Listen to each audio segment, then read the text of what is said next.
Hi friends, आपका स्वागत है मेरे YouTube channel SN Info Talk पे। दोस्तों, आज मैं कुछ इन्फॉर्मेटिव वीडियोस आपके लिए लाया हूँ। ये टॉपिक चाइना ऐप के बारे में है। तो ऐसे कौन से ऐप है या कौन से गेम है जो अपन डे टू डे लाइफ में यूज़ कर रहे हैं, वो चाइना प्रोडक्ट है। बहुत सारे ऐसे प्रोडक्ट होते हैं जो हमें पता नहीं होता कि चाइना प्रोडक्ट है, तो भी हम लोग यूज़ कर रहे हैं और करते हैं। तो दोस्तों, ये कोरोना और लॉकडाउन के चक्कर में पूरी दुनिया या पूरा वर्ल्ड ये महामारी से लड़ रहा था, एक दूसरे की हेल्प कर रहा था। तब कोई ऐसा एक देश था जिसे पैसे कमाने में इंटरेस्ट था, जो अपनी अर्थव्यवस्था सुधारने में लगा हुआ था, अपना माल, अपना प्रोडक्ट दूसरे देशों में डंप करने की कोशिश कर रहा था। और ये ऐप और गेम इंडस्ट्री के बलबूते पे लाखों अरबों रुपए छाप रहा था। तो वो देश है, आपको पता है, वो देश है चाइना।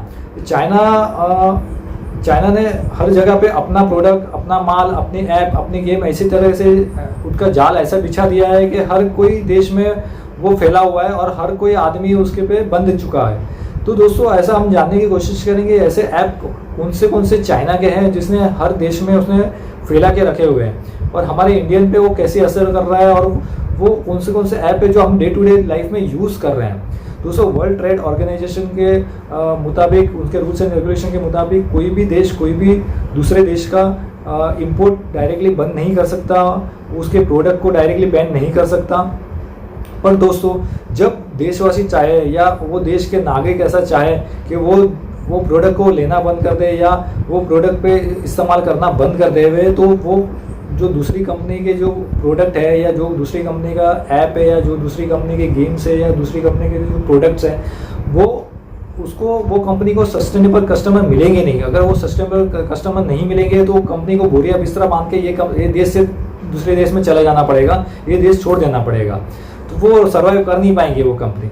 तो चाइना के लोग भी, चाइना की कंपनियां भी यही करती हैं, चाइना के लोग भी वही करते हैं। अपना माल, अपना प्रोडक्ट दूसरे देशों में डंप करते हैं, सप्लाई करते हैं, पहुंचाते हैं, और जब दूसरी कंट्री के माल और दूसरी कंपनी के प्रोडक्ट को इस्तेमाल करने का वक्त आता है या करना पड़ता है, तो चाइना के लोग उसको स्वीकार नहीं करते हैं और वो चाइना के लोग एक्सेप्ट नहीं करते हैं। और वो वैसा करने से चाइना की अर्थव्यवस्था को कोई प्रॉब्लम नहीं होता है, दूसरे देशों की अर्थव्यवस्था को प्रॉब्लम होता है। तो दोस्तों, अगर जब चाइना के लोग ये कर सकते हैं, दूसरे देशों के प्रोडक्ट को बैन कर सकते हैं, इस्तेमाल नहीं करके उसे सस्टेनेबल कस्टमर नहीं दे सकते, तो इंडिया के लोग भी वैसा कर सकते हैं। आओ मिलके हम एक मुहिम चलाते हैं। आज मैंने एक मुहिम चलाई है कि चाइना के ऐसे कौन से ऐप है जो हम डे टू डे में यूज़ करते हैं, हमें पता भी नहीं है कि चाइना के ऐप है, और हम किस तरह से चाइना की हेल्प करते हैं, उसकी अर्थव्यवस्था को सुधारने में उसकी हेल्प कर रहे हैं। तो मैंने समराइज़ किया है। समराइज़ करने के बाद उसमें से मैंने फाउंडर, डेवलपर और पब्लिशर के द्वारा मैंने जानने की कोशिश की कि चाइना की कौन सी कंपनी का और चाइना के कौन से ये ऐप है, कि कौन से ऐप है। मैंने उसकी लिस्ट वगैरह सब निकाल के आपको बताने की कोशिश की। तो आगे बढ़ते हैं और स्टार्ट करते हैं। टिकटॉक, हेलो डिस्कवर और वीडियो ये एक चाइनीज़ के पॉपुलर कंपनी मिंटेडेंसी के प्रोडक्ट है, जिसके अलावा VMate status, Kwai, Jack Live, U Video, MV Master, Yo Fun Video, Zili Fun Video, टिका एंटरटेनमेंट, स्नैक वीडियो जैसे पॉपुलर शॉर्ट वीडियो ऐप भी चाइना की ही देन है। इसमें हमारी युवा पीढ़ी अपना कीमती टाइम वेस्ट कर रही है, बर्बाद कर रही है। ऐसे और भी सारे ऐप है जैसे कि share, Xender, file transferring app है, ये सारे चाइनीज़ ऐप है। और ये Alibaba express, Club Factory, Banggood, ये भी पूरा global shopping app Chinese app ही है। वैसे ही Mi browser, WeChat, Mint, Insta personal, MI remote, UC browser, UC news, UC mini, UC cricket, News Dog, video editor, Parallel Space, video show, screen recorder, V recorder, Beauty Plus, Sweet Selfie, U dictionary, app lock, VPS office, all downloader, turbo VPN, family locator, Viva cut, collage maker, photo editor pro, story maker, file sharing जैसे popular utility app भी China की ही है। Business से लेकर घर तक use होने वाले सभी पॉपुलर ऐप जैसे कैम स्कैनर भी चाइना डेवलपर इंस्टिंक्ट द्वारा बनाया गया है, जिससे हमारे डॉक्यूमेंट्स पे भी चीन की डायरेक्ट इनडायरेक्टली नज़र है। और भी कई ऐप जैसे के live, MM live, Fancy U, लूमर लव, लाइव यू, टेंटिन जैसे डेटिंग ऐप भी चाइना के डेवलपर के द्वारा ही बनाए गए हैं। और तो और कुछ ऐसे ऐप है जैसे स्ट्रीम मेकर, तुम मिले ऐप जैसे नाम से लगने वाले इंडियन ऐप भी टोटल चाइनीज़ ऐप है।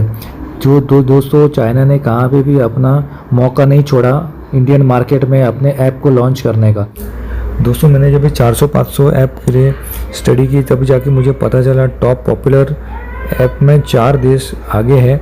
उसमें से पहला है चाइना, दूसरा है अमेरिका, तीसरा है इंडिया और चौथा है सिंगापुर। और तो और दोस्तों 40 से 50% ऐसे ऐप और गेम्स किसी न किसी रूप में चाइना से जुड़े हुए हैं। जैसे शेयर चैट किसी ने कहा कि मेड इन इंडिया, तो बता दूं दोस्तों ऐप के फाउंडर या ऐप में मेड इन इंडिया लिखने से ये इंडियन में ऐप नहीं हो जाता।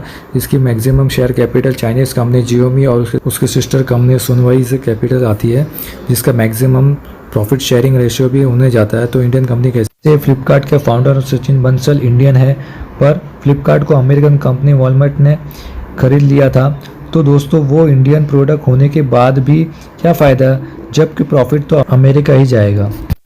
वैसे अब आते हैं गेम की ओर।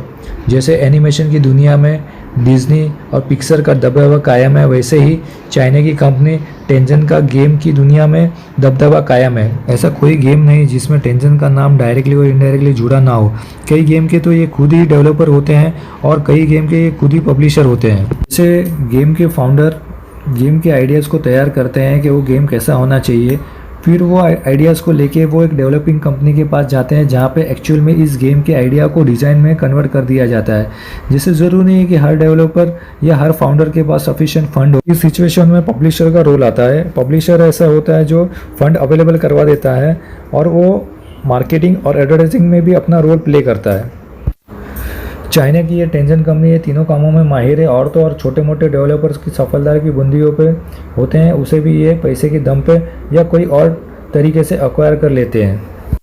एग्जाम्पल के तौर पे Carrom Pool, Mini Militia, 8 ball pool, Archery King, Rail Rush, Golf Battle, Plug Ink, Flip Master जैसे पॉपुलर गेम के डेवलपर के पीछे स्विट्ज़रलैंड की कंपनी मनी क्लिप का हाथ था, पर उसे भी 2015 में टेंजन ने खरीद लिया। बहुत सारे ऐसे गेम हैं जैसे PUBG, Call of Duty, Fortnite जैसे गेम के पब्लिशर भी टेंजन ही है। गेम की फंडिंग चाइनीज़ कंपनी से ही आती है। और बहुत सारे ऐसे गेम हैं जैसे कि mafia city, gun of glory, rise of kingdom, king of Avalon. China के ऐसे हज़ारों गेम हैं जो दूसरे देशों के पैसे चाइना में लाने में मदद करते हैं और चाइना की अर्थव्यवस्था को हेल्प करते हैं, चाइना की अर्थव्यवस्था को सुधारते हैं। तो दोस्तों ये वो सारे चाइना के ऐप्स हैं और चाइना के गेम्स हैं जिससे चाइना को फ़ायदा होता है। तो दोस्तों ये थे चाइना के इतने सारे ऐप। तो आप बोलोगे अभी चाइना के आपने इतने सारे ऐप तो बता दिए पर इसके अल्टरनेटिव नहीं बताया। तो दोस्तों ऐसे मेरी नेक्स्ट वीडियो में मैं आपको ये बताऊंगा कि other than China app other कौन से देश के ऐसे ऐप है जो अपन यूज़ कर सकते हैं कि अपने मेड इन इंडिया वाले कौन से ऐप है वो यूज़ कर सकते हैं। आपको दूसरी वीडियो में ज़रूर बताऊंगा। आप देखना ना भूलें मेरी दूसरी वीडियो। तब तक के लिए धन्यवाद। और आपको ये वीडियो पसंद आई हो तो लाइक करना ना भूलें। दोस्तों अब तक मेरी चैनल को आपने सब्सक्राइब नहीं किया तो ये मेरी चैनल को सब्सक्राइब जरूर कर लीजिएगा। धन्यवाद। जय हिंद।